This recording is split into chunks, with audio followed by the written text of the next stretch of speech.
all of these questions. Embrace that. If they're asking you questions they want to know, that's how to think about that, no matter how they frame it. Now, this is also important because some people don't know how to ask a question. They ask a question by challenging, by arguing, but this is really the way that they're questioning. Everything comes out in the action. If you're thinking that you're coaching by teaching, you're not coaching, because coaching always has something to do with some sort of an assessment that's going to come out of what the learning is supposed to take place. So successful coaching is really about testing whether this stuff has seeded into the culture and the mindset of that driver that's supporting the culture. I used to hear it all the time. I would have coaches that were working for me at the trucking school, and they would come back in and I'd say, so how'd they do today? And they did great. I told them this, I told them this, I showed them this, I showed them this. Now, I'm kind of a tough coach, so I would say, I really don't care what you taught them. I care what they learned. And it is an incredibly different way of coaching somebody, is to say, well, this is what we're going to try to get done today, and then just start asking questions around it. So even showing videos, if the video that you're showing somebody in the beginning of your program must have some sort of follow-up action, you cannot assume that just because they took the video, just because they passed a written quiz, that has seeded enough into their mindset and their behavior system to be effective when they get out on the road. Just always remember that coaching has a lot to do with testing. When it comes to asking if your program is ready, there's all kinds of things to think about here. One is incentives. I talk to people about incentives all the time. How are we incentivizing good performance? Here's what I'm going to do. I'm going to challenge you. There are a couple of different ways of thinking about incentives. One is to say that we need the extrinsic, we need that extrinsic motivators, or we need that, money, those kind of things. But I'm going to tell you that intrinsic motivators typically seat deeper and are longer lasting than the extrinsic. Grandfather used to say this. My grandpa used to say this to me all the time. Brandon, you're going to spend what you make. So in other words, it doesn't really matter how much money you make, you're probably going to spend it anyway. So it really doesn't matter. If we're trying to motivate by all extrinsic motivators, then we need to get back to some of the internal ones. Jim, you've seen that in operations too before, right? You give out awards, you give out prizes, you give out all of this stuff, but does the culture ever truly move in the right direction or stay there based on the extrinsic motivators only? I totally agree with you there. I was going to talk a little bit about James. He was talking about the cameras. When I was in operations and we put cameras in the trucks, everybody, was bucking the trend, saying, "Oh man, you're going to watch me in the truck all day." And I was like, "No way, we're not doing that." But what we did is we were smart about things. Not only did we, the old coach in private, praise in public. That really works. But, anytime somebody did something good where we had avoided an accident, it was a near miss and they were doing everything right, we showed everybody on the team what that looks like. And we praised them in front of the rest of the team and work through that. You don't use those videos just to coach. And granted, those that you need to coach and see what they were thinking and what the process is. And I know when I was doing it, I'd like to pause to see what they were thinking and say, hey, what happened here? To try and get behind what their motivators were, why were they doing it, what the behavior was, so then you could then coach it at that point and understand where they were coming from. So, yeah, the motivators got to come from both sides. It's got to be a full circle approach. You can't just be on the corrective action side of things saying you did this wrong, or you're going to go down a bad path, and it's going to affect your safety culture for sure. Yeah, we actually did that. We had a lot more acceptance from the drivers once we started sharing those things, because they see what you go through every day. Actually, the one video, the guy did a great job of saving the truck and not killing somebody. Somebody pulled right out in front of him. It was fantastic. I shared it with our executive team, and actually we use it in the company now, safety videos to like the warehouses, just to be aware of your surroundings. Be alert at all times, because you don't know what another person's going to do. I think he was very proud of that video. Oh yeah, absolutely. And what a video to share. That's one of those things where I don't want to see it, but at the same time, I always have questions around things that are a reactive kind of thing that shows up on camera. We're going to see something here after this slide. We're going to show you some video. Not yet. Let's get into habits. So once we start talking about the difference between training and onboarding, corrective action. If you are going into your onboarding or any kind of a training, anything that you're doing when you're coaching on the front end of stuff and it sounds like corrective action, then it is going to be a very difficult slide for you to have people embrace what you're trying to tell them. Think about it from your own perspective. If you show up to a meeting and it's suddenly, well, we had this guy and he did this and they fired him for that and they did this, suddenly you start to think that everything around here is corrective action. So there has to be coaching on the positive, setting that optimism, knowing when and what kind of language to use, what kind of tone of voice to use between corrective action and then training and onboarding. Really important, and it's tough to do. It is not easy to modulate your practice or the way that you have things in mind. It's incredibly hard when you're sourcing coaches out of the driving pool and they have had no coaching experience whatsoever, no training experience. They're a great driver. We're going to have them show everybody what to do. Picking and selecting the right coach for this thing, just because they're a good, safe driver does not mean they're going to make a great coach. I'm sorry to say that. I think I was a great driver whenever I was one, but it took me a little while to develop how I was coaching other drivers and how they were getting something from it, and also taking myself out of the picture. When you become a coach, you are no longer a driver. That is not your role anymore. You are not a driver. Even if you are a driver, when you are coaching, you're not a driver anymore. Nothing is about you at that point. Everything is about what that person you're trying to coach into success can do with that later. So it automatically sets up this perception of saying that I can't know if anything was successful until it is tested. And developing a habit of being able to throw testing out there. Questioning is also testing. Does not have to be formal evaluations, but it does have to be something where you can start to see that something has materialized and something has solidified. Jim, does that make sense? How different roles require different levels of input and different levels of thought? Absolutely. I'm going to throw a question out to the group. What do we think are some of the best qualities you have in coaches? Like, what are some of the qualities that you may have in coaches in your fleet? Are they?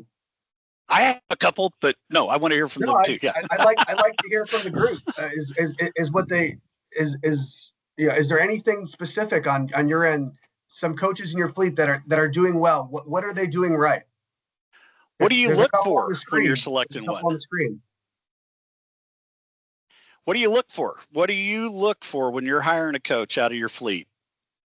What are some questions that you ask that tell you that they're going to be a coach? Go ahead, unmute your mic. This is jump in, tell us. I look for attitude. Okay. What about attitude? Again, as a driver, they face difficult situations every day with backhauls, dispatch issues, wrong addresses, things like that. It's how and they kind of go with it. Yeah, they kind of go, hey, this stuff happens. It happens all the time. You got to just roll with it. Maybe it sucks, but it's just something that you do. And like I said, with that attitude, they keep centered, I guess is the best way to put it, on what the job is they have to do. Right? They don't let that other noise into what they're doing that day, driving that vehicle safely. Absolutely. One of the things that we used to do when we would hire a new coach is we would have them coach us on something. If you're interviewing your candidates to come into the role, then ask them, I want you to show me how you would coach this. If I'm doing something wrong in this particular thing, do it behind the wheel if they're going to be behind the wheel. So get out there, even if it's in a company van or something like that, get out there and drive a little bit with that coach, that new coach in the right seat, and just see how they handle things when you're not scanning your mirrors the way that you want to, or if they're noticing these things and how they're bringing you into that successful mode of thinking for yourself. If you start to see that new coaches are starting to tell you, you need to scan your mirrors every 4 to 8 seconds, but not telling you why, I'll go back to the first slide that we showed you where it says that adult learners need to know why that's important or how they're going to work with that kind of thing.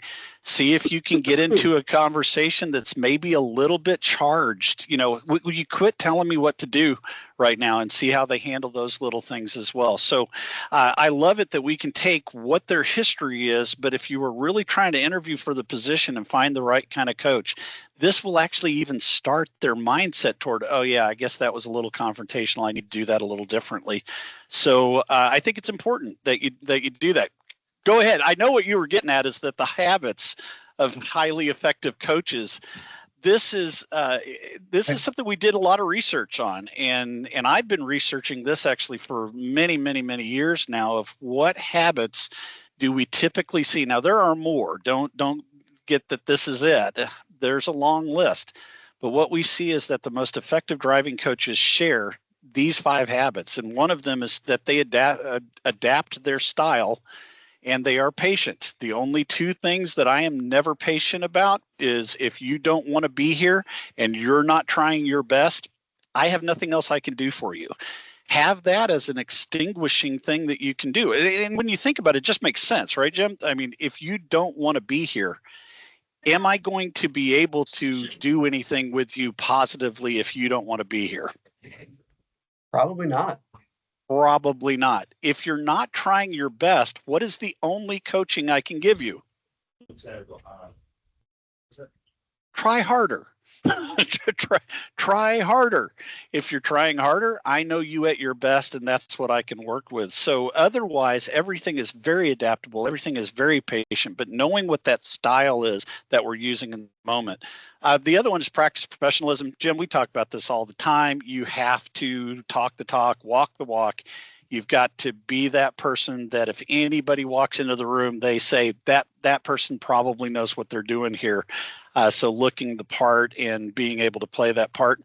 Talked about it just briefly that if you are doing things and you think you are coaching, you are not coaching anymore. You are just showing somebody how to do something, but letting them do the activities, let them have all the activity there, and you're there to watch them and guide them. Go ahead, Jim. I'm sorry. Yeah, no, jumping on these. And I'm just going to jump in because you and I nerd about this all the time, but we do, don't we? We've had dozens of coaches come into the program that learn a lot about being a coach. They may tell the driver, turn the wheel to the left, turn the wheel to the right, when in reality, you need to allow them to make mistakes. A good coach lets them, talks to them about what they need to be doing, allows them to make mistakes, and then evaluates at that point. So having those conversations, having the patience enough to allow them to make mistakes is a big deal. And then being able to have that feedback and correcting them in a positive way to get them where they need to go, I think is a big part.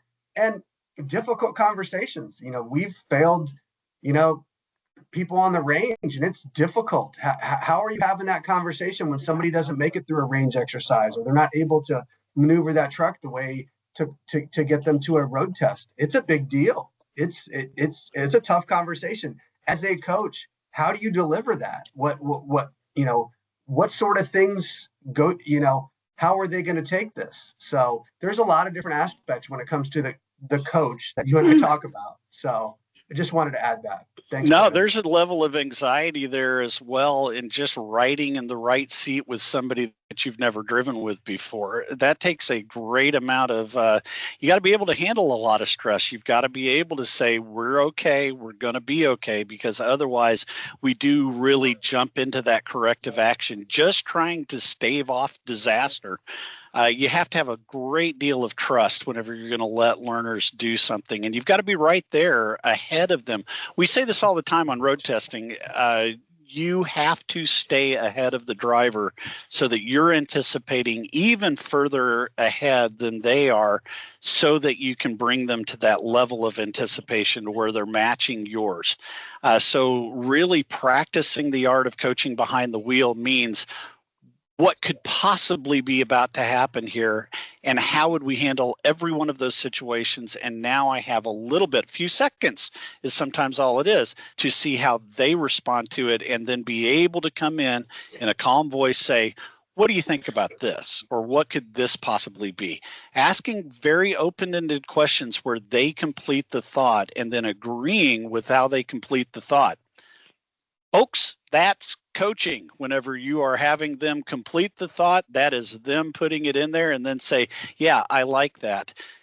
That is my level of coaching, is usually, what do you think about this? Well, I think this would be, like this. Yeah, what about this? Yeah, okay, I get it. Great. So this might look like that. Sure. I love it. Let's do it. That's the way that you get somebody. And I know that was very vague and kind of all over the place, but that is literally how I look at things when I'm coaching a driver. I'm way far ahead. What do you think could possibly happen up here? How are you prepared for it? What do you think happens next? How would we respond right now? What are the most critical things in our area that would affect that decision that we're making? And then being able to work through that as you go down the road. It's a trick. It's a trick, and it takes some practice. Communicate is also a huge part of this thing. I can't tell you how many times I've seen good or great drivers, and I'm going into other professions here as well. Had a guy teach me one time. He was coming over to teach me how to build a porch, and I ended up just carrying boards for him as he built my porch. About halfway through the thing, I said, hey, look, I'm not here to watch you build a porch. I'm here to learn from you. So you better start communicating some of what you're doing here, trying to teach me. You won't find a lot of people, though, that are in an industry that come at you and say, you better start teaching me now, Buster. They'll all be thinking about it, but there ain't a lot of them that'll challenge you on it.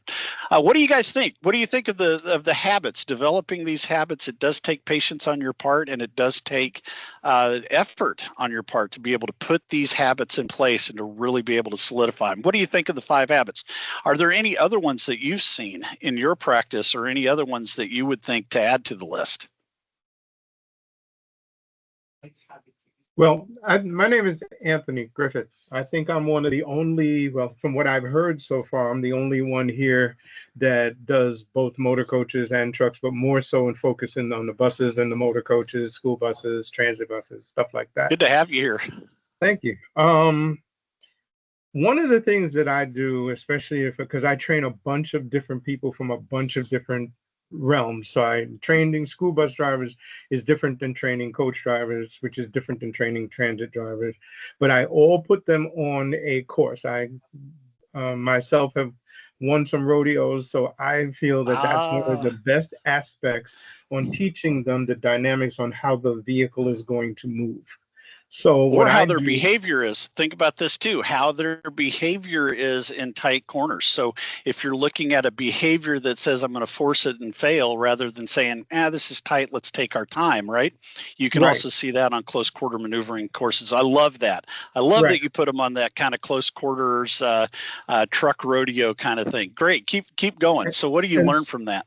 So the first thing that I learned is whether they feel that what their level of confidence is, right? And also I learn whether they are adaptable, because if they feel that they make a mistake or they're going to make a mistake, some people will make a mistake and see it and try to make some action to correct it, and some people will make no action to correct it, and then at the end of the line you'll just say, oh well, you know what, it can't be done.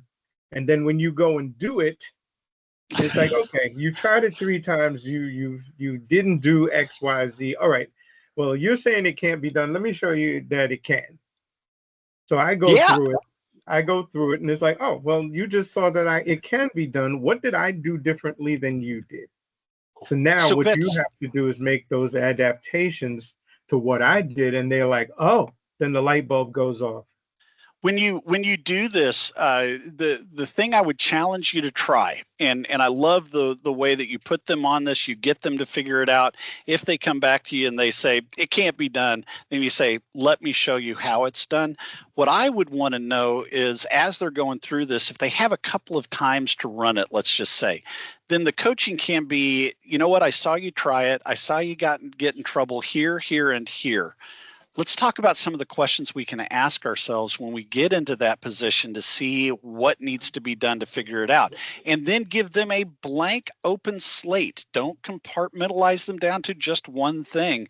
This now comes from them, and then what you do is agree with it. Well, maybe I need to back up instead of trying to put it in that position. I'll hear it all the time. Can I back up? You can do whatever you want to get safely through this course. That is where we're starting to see that the close quarter maneuverings course is not a skills test anymore. It's a behavior test. Am I going to stop? Am I going to say, you know what, that's just way too tight for me, but if I back up a little bit, I can position it better. Suddenly, that's the win. That is it. It's all you decided to do that. Right. It's all about creating space is what I tell them. So you are the person that creates the space. So you have to understand how that space is created. So you try it. All right. When you get to this point, what do you think you should have done at this point? And if you feel, oh, well, you should have done it. All right. So let's go back. And the second time we do it, let's try what you're thinking and let's see the difference. If there's a difference, if you make it this time, then you see that, oh, if I had done this, then this would have happened. So now I'll apply that to the other obstacles and let's see what happens. Coaching like that really sets somebody up to be able to use this in all situations, because that's another thing that we see is that over coaching means it's this right here, this. When you're doing that, then there's very little bleed over into just a behavior that can come from attempting something, stopping, saying, you know what, I don't want to hit a cone, so I'm going to back up.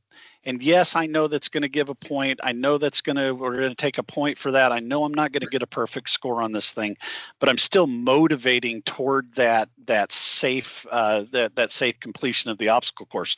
We like to say that when you're setting up an obstacle course, set up a point of failure. In other words, there is no way that the driver can get all the way through the course without having to reposition at least once.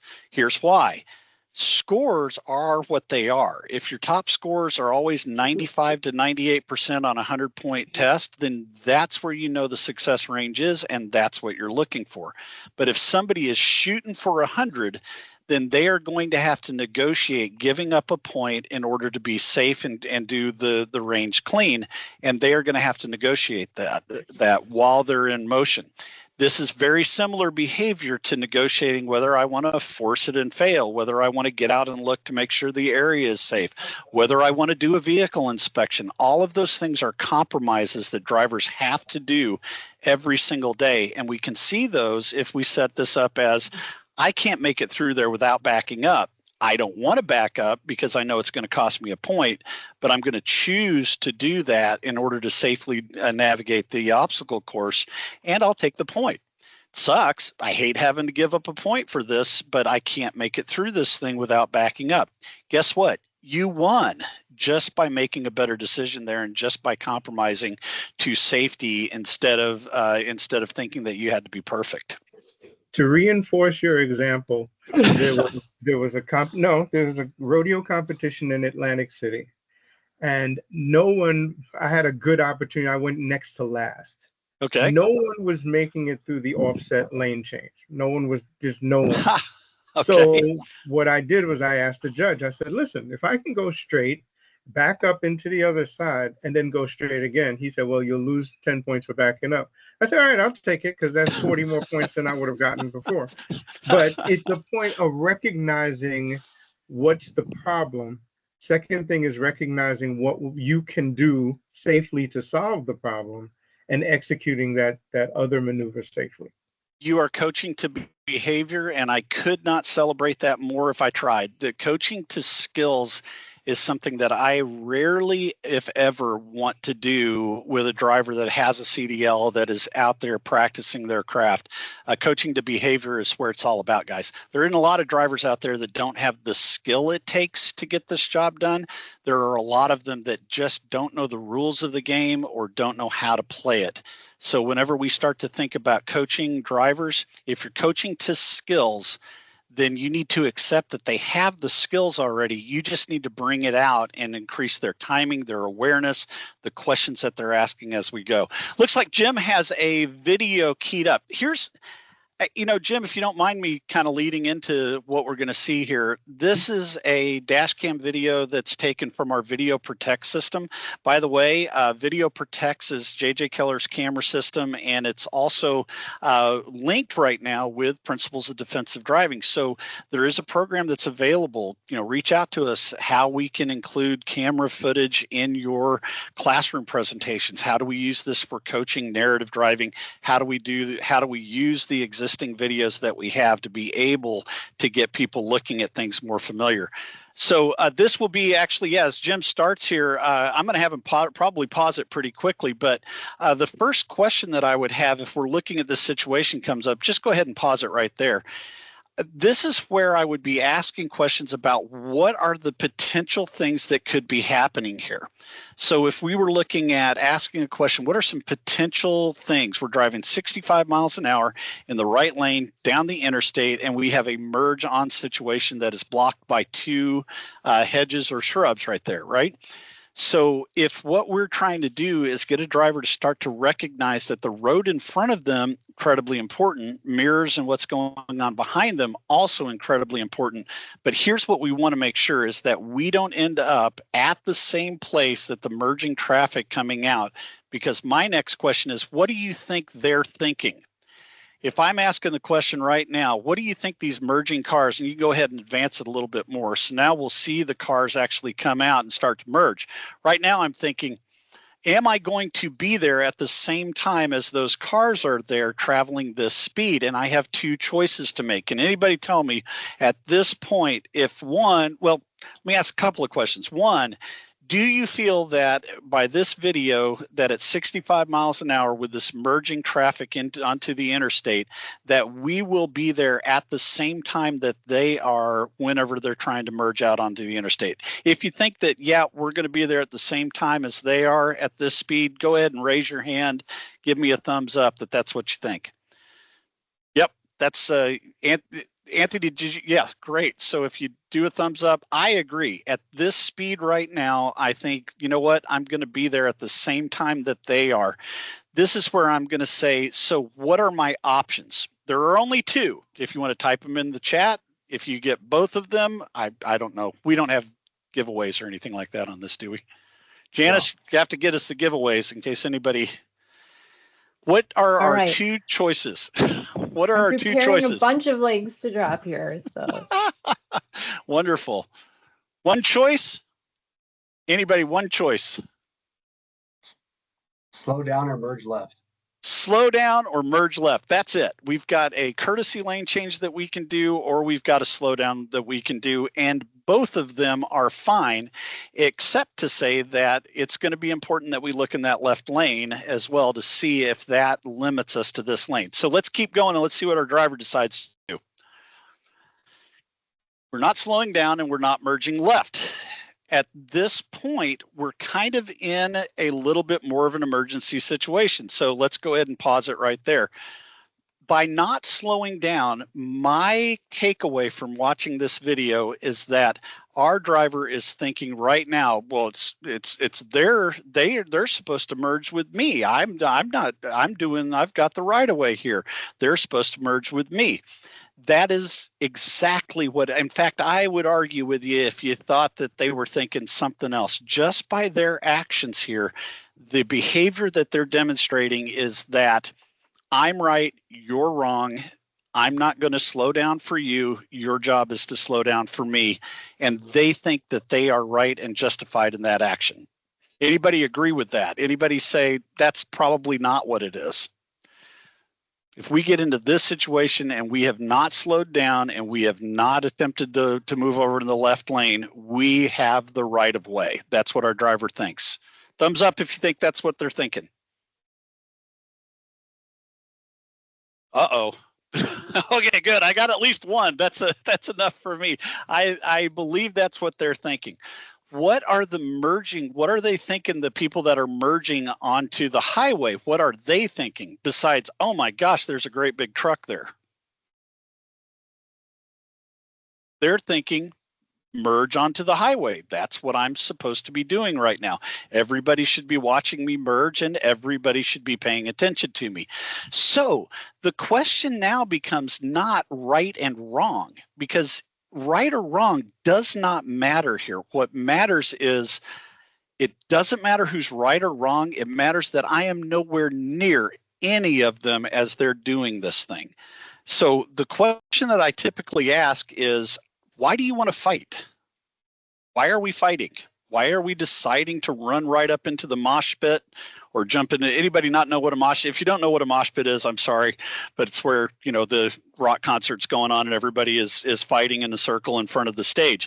The mosh pit is right in front of us and it's all around us right now. We have no escape from it at this point except to throw on the brakes or to just hang on and go. But the coaching here has to be questions. Why are you fighting? How do you feel right now? Does this make you start to feel a little bit nervous about the situation? And where could we start to get to where we were in a comfortable space watching everybody do what they were going to do? So here we have it. Go ahead and show what happens next. We can tell very quickly now that the lane that they chose was because there was somebody over there, but now we're thinking that we're giving a courtesy lane change. Is this way too late for a courtesy lane change? At this point, is this even a courtesy lane change anymore? You can go ahead and continue to run it a little bit.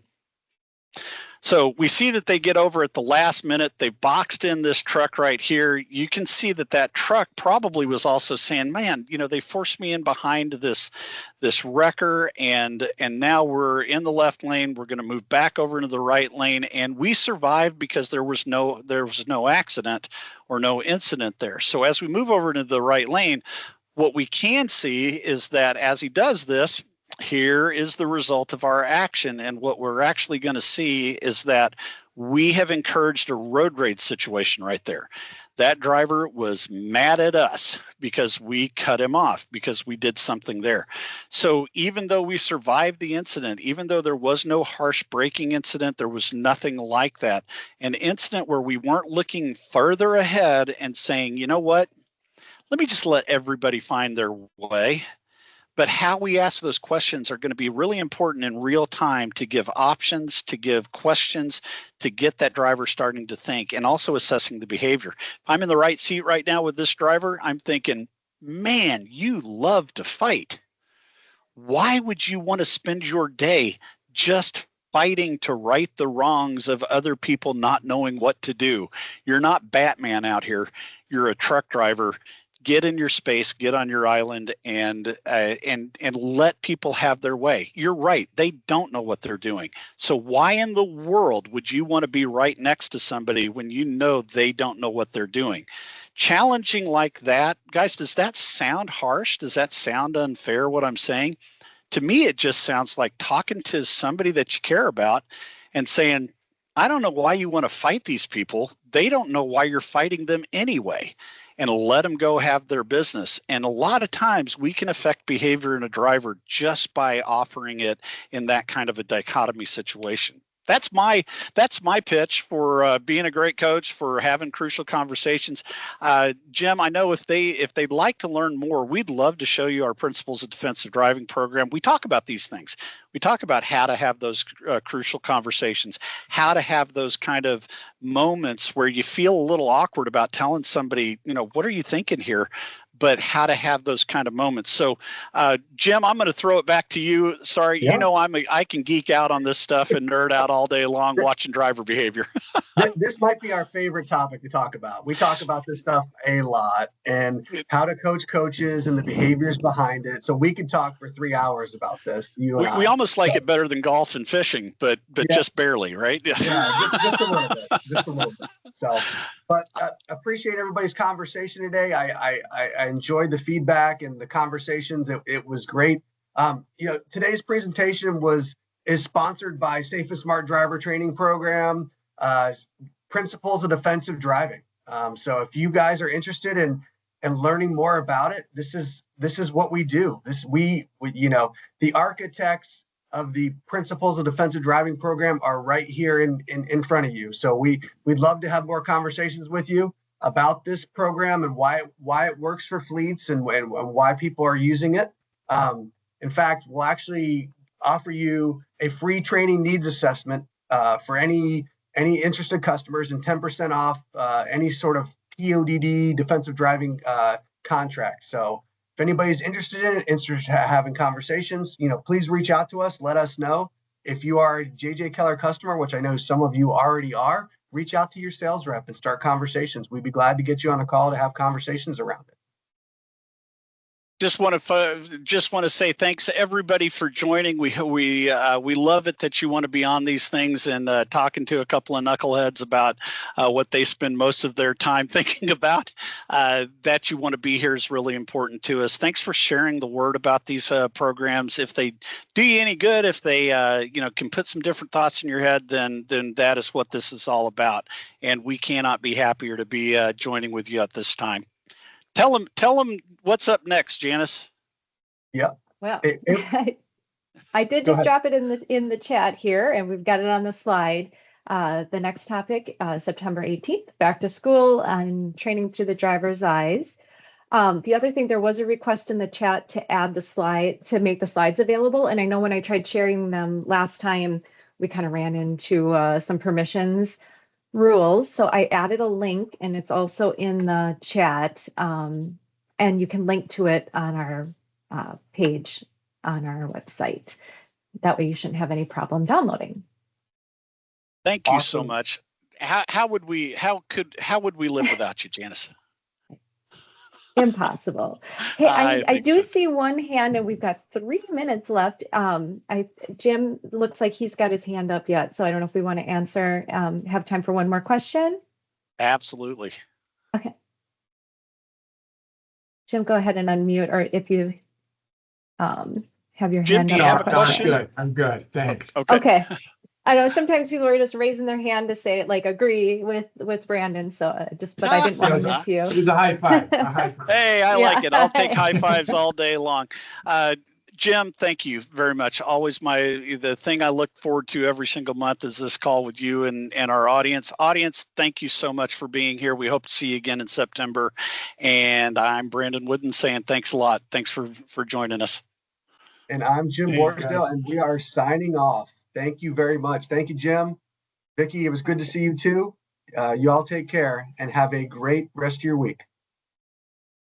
All right, I'll try that link again. Okay, thanks everybody.